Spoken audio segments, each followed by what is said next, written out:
Hello dear viewers, Bismillahirrahmanirrahim.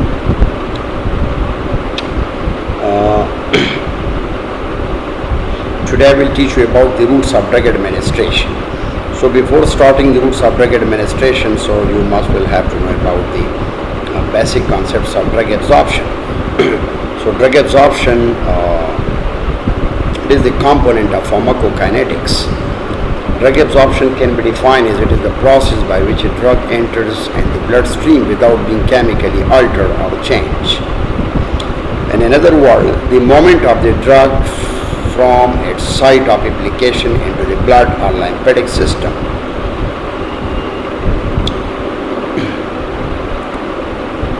What are the factors that can influence the rate of absorption of drugs? So these are the different factors which can influence the absorption of drug. The first one is types of transport, the physico-chemical properties of the drugs, protein binding, routes of administrations, dosage form, circulations at the site of absorption, concentration of drug.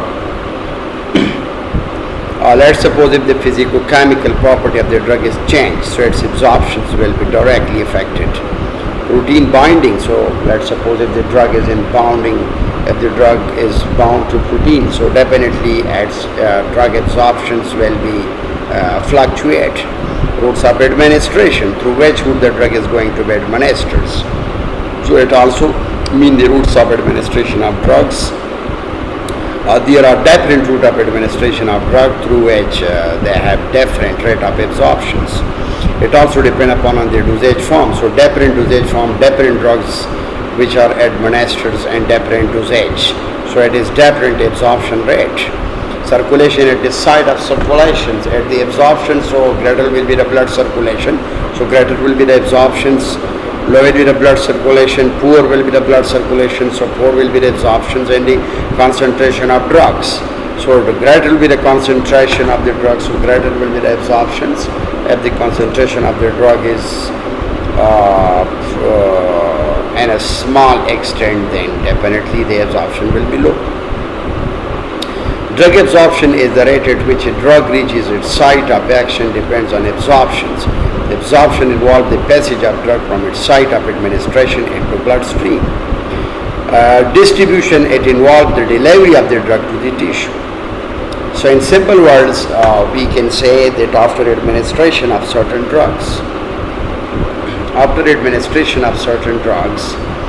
the drug can be passed from the site of administration into the bloodstream. Come toward the drug absorption. So this is the mechanism of solute transport across the membrane. How the solute can transport through across the membranes, especially in the term of drug absorptions. One is passive diffusions, one is filtration and bulk flow, endocytosis, or impairing in active transport. So these are the different mechanisms through which the drugs can cross or transport across the membrane. The drug exists in non-ionized forms and ionized forms. So look at this diagram. So these are the ions. Look at the drug that is present, and so these are the ions, ionized form of drugs. So they are present here. Ion trapping phenomena. Body fluids where the pH difference from blood pH will favor trapping or reabsorptions. For example, stomach content, small intestine, breast milk, aqueous humeri, vaginal secretion, and prostatic secretion.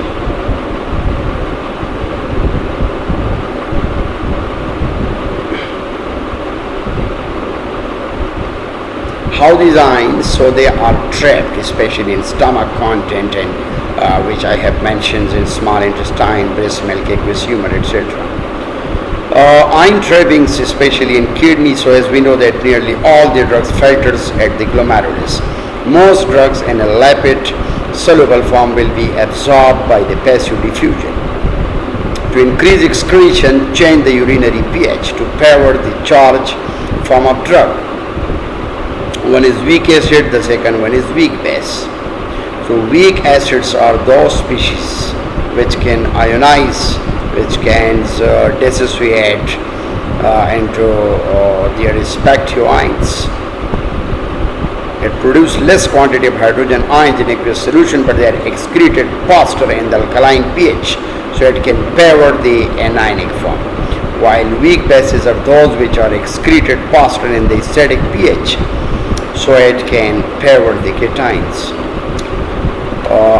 Now come to our lipid-water partition coefficient. So lipid-water partition coefficient is the ratio of the concentration of the drug in two immiscible phases. One is a non-polar liquid or organic solvent which is representing the membranes, and the second one is the aqueous vapor and pH, which is the physiological pH, that is 7.4, representing the plasma.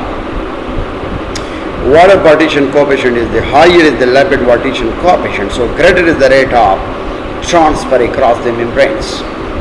If lower will be the lipid partition coefficient, so then lesser will be the rate of transfer across the membrane. Polarity of the drug will be enhanced by increasing the polarization, so definitely it will increase or decrease the rate of the lipid water partition coefficient. Polarity of the drug increasing by decreasing suppression of ionizations or by decreasing the ionization, so the lipid partition water partition